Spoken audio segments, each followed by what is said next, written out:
628 050 francs. Il est poursuivi pour complicité d'abus de biens sociaux. Qu'est-ce que nous avons constaté en milieu carcéral? Factuellement, lors de la fouille effectuée le 28 décembre 2025 dans la cellule du pavillon spécial, le détenu Farbangom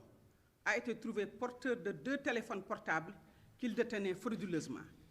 et en violation manifeste de la loi numéro 87-15 du règlement intérieur des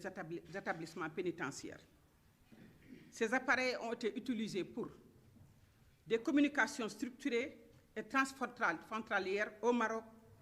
au Mali, avec le Maroc, avec le Mali, avec l'Autriche, le Bangladesh et les États-Unis. Ces appareils ont été utilisés pour des opérations financières nationales et internationales et le suivi de chantiers en construction. Des échanges répétés avec plusieurs personnalités ont été identifiés, dont des acteurs politiques, 65 interactions avec un acteur politique en liberté provisoire, 400 échanges et appels et messages WhatsApp avec un autre homme politique, avec ses avocats, dont 3 anciens ministres, avec 259 minutes de communication avec l'une d'entre eux. Il y a eu aussi des échanges avec des journalistes et hommes des médias. Il a entretenu 275 interactions téléphoniques et messages avec une journaliste patronne de presse bien connue, 60 interactions avec un journaliste de presse en litige, 60 interactions avec un journaliste de presse en ligne, 158 échanges avec un directeur de publication d'un journal de groupe de presse bien connu aussi. Ces appareils ont aussi utilisé pour la réception et la diffusion de procès-verbaux judiciaires confidentiels d'un co-détenu sur 2 dossiers.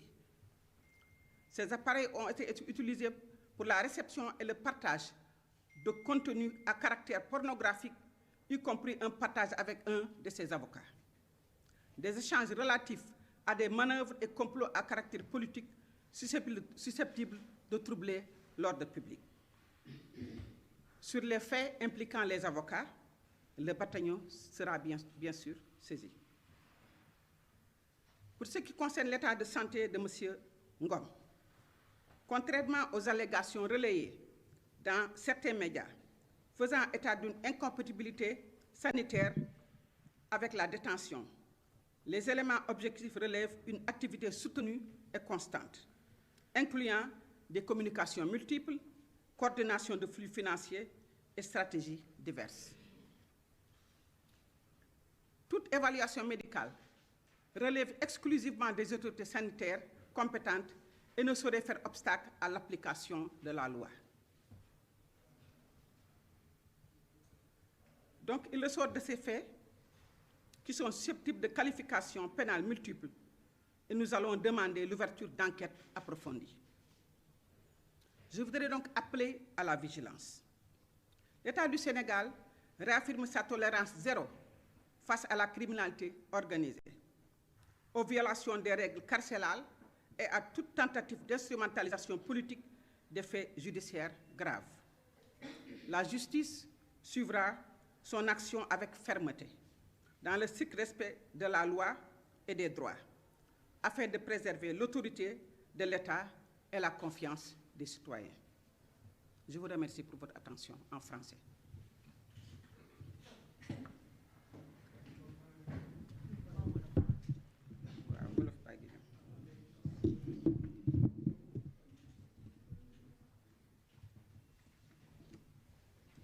waaw kon journaliste yi ñu ngi leen di nuyu yéen ñëpp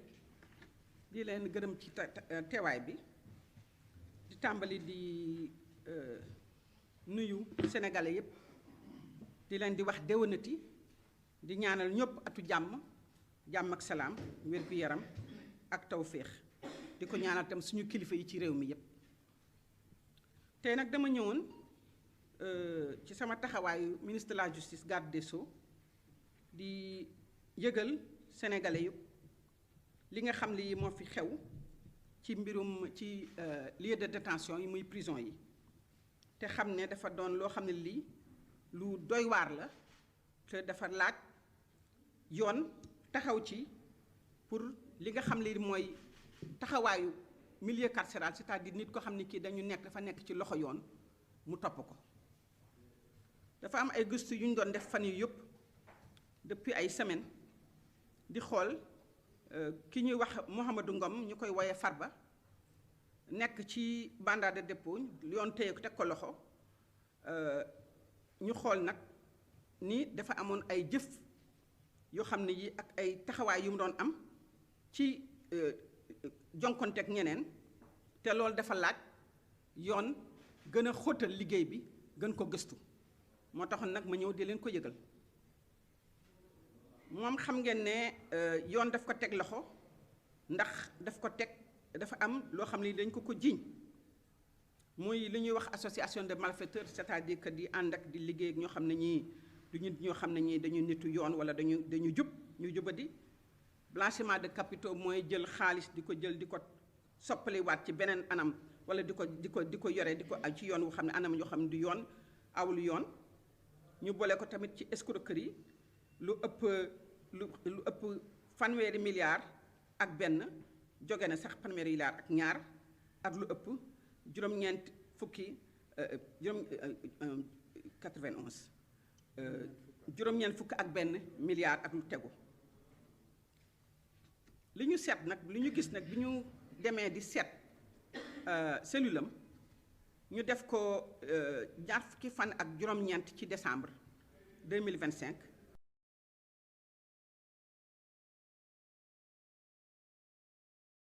dañu koy tere koo xam ne kii yoon dafa teg loxo kooku violation loi bi nga xam ne mooy tënk képp koo xam ne kii yoon dafa la teg loxo nga nekk ci établissement pénitentiaire loi boobu di loi 87-15 règlement bi nga xam ne moo tëgg administration pénitentiaire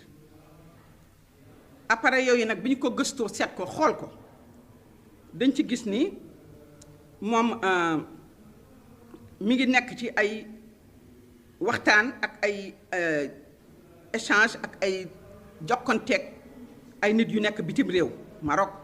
Mali Autriche Bangladesh États-Unis mi ngi nekk tamit ci mbirum lijjanti xaalis yénnee xaalis ci biir Sénégal ak sax bitim réew ba sax mi ngi nekk ci am na ay chantier yu muy tabax mi ngi koy topp mi ngi topp daal ay activité mi ngi tamit di waxtaan ak téléphone yooyu ak ay nit ñu bare ay kilifa yu bare ci réew mi ñi nga xam ne ñii dañu nekk ci mbir ci langue politique am na ci ñu waxal lu bare am na ci koo xam ne kii ni wax na ak moom ñeent fukki yoon ci ñeenti téeméeri yoon ci ay wax ay appel WhatsApp ak ay échange ak ay waxtaan yu ñuy def waxtaan tam ak ay avocat lu bare ci xam ngeen ne am na ñetti avocat yoo xam ne yi ay ministre la ñu woon am na ci kenn koo xam ne sax wax naa ak moom lu bare ay minutes yu bare ay waxtu sax yu bare ci loolu ku jigéen moom tamit wax naa ak ay journalistes yu bare am na ci ñoo xam ne ñii wax na ci ak ñoom ay waxtu ci lu jóge ci période boobu ñu ko doon mu yore woon téléphone yi loolu nag seetlu nañ tamit ni bi ñu xoolee téléphone yi gis na ni bare na ay bataaxal yoo xam ne yii mi ngi ko doon partagé boole na ci sax loo xam ne lii ci àtte benn nit boo xam ne bii mi ngi ci loxo yoon mi ngi woon ci loxo yoon wala mi ngi ci loxo yoon ñu téye woon ko procès verbal bi c'est-à-dire PV yi nga xam ne yii kenn waru ci teg loxo moom ñi ngi ko doon yénnee mi ngi ko doon jot mi ngi ko doon yore di ko yore di ko jàng di ko yore di ko échanger ak ñeneen leneen li mooy ci wax dëgg yàlla ñuy baal ma ak mais fekk nañ fa tamit ay vidéo yoo xam ne yii vidéo yu ñaaw la ci waruñu ko di yore ci biir prison Batang di ko sax partage ak avocat loolu nag am na lu ci topp loo xam ne ñun jàpp nañ ne tamit ay waxtaanu politique la ay complot politique dégg nga yoo xam ne ñu ni dafa nekk ci loo xam ne dafa mën a yëngal Sénégal wala yëngal réew mi loolu nag ba ko xoolee liñ ci jëkk a taxaw mooy ni avocat yi nga xam ne dañ ci bokkoon te lii dañu tegg yoon bâtonnier bi moom dina am luñ ko sant mu def ci liggéeyam mais nag jàngat bi ñu ci jàngat mooy dañoo war a xool ñu xool ndax ki nga xam ne kii mooy Mouhamadou Ngom Farba ndax wér-gi-yaramam bi ñu naan yaramam neexul ndax loolu lii ñu gis ku feebar mën na ko def ndaxte mi ngi nekkoon ci ay activités yoo xam ne yii ni yu continue la yu soutenu yoo xam ne yii ni xelam ak kàttanam ak xalaatam yépp daf ko ci defoon booleeg mbirum xaalis booleeg mbirum waxtaanu politique booleeg mbirum waxtaanu leneen ak yeneen yu mu doon organiser fi mu nekk ci prison kon ñuy wax ni képp koo xam ne ki yoon daf la teg loxo tamit bu ñuy seet sa wér-gi-yaram état moom moo yore autorité wu xool sa wér-gi-yaram naka la war a naka la bel ak fan la toll te kenn waru ci dugal loo xam ne lii awul yoon te defuñu ko ci xoolu wér-gi-yaram saytu wér-gi-yaram ni mu waree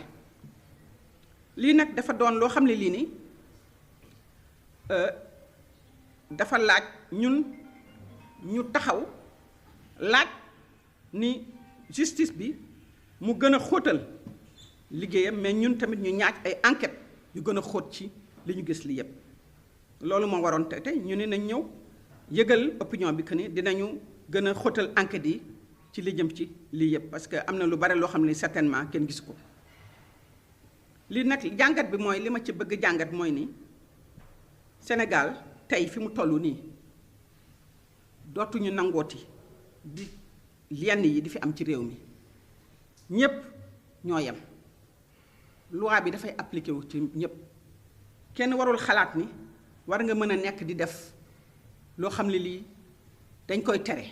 loo xam ne lii crime la muy ci biir réew mi walla bitim réew mu jëm ci xaalis walla ci leneen te jàpp ni walla ci politique walla leneen te tegul ci yoon nga jàpp ni war nañ la mën a bàyyi nga def loo ne neex ñépp la loi yemale te justice dina def li ko war def liggéeyam ci yoon mais itam def liggéeyam ni mu waree te kenn du ko téye loxo justice pour mu def li mu war a def dañu bëggoon parce que lii am na solo ndaxte citoyens yi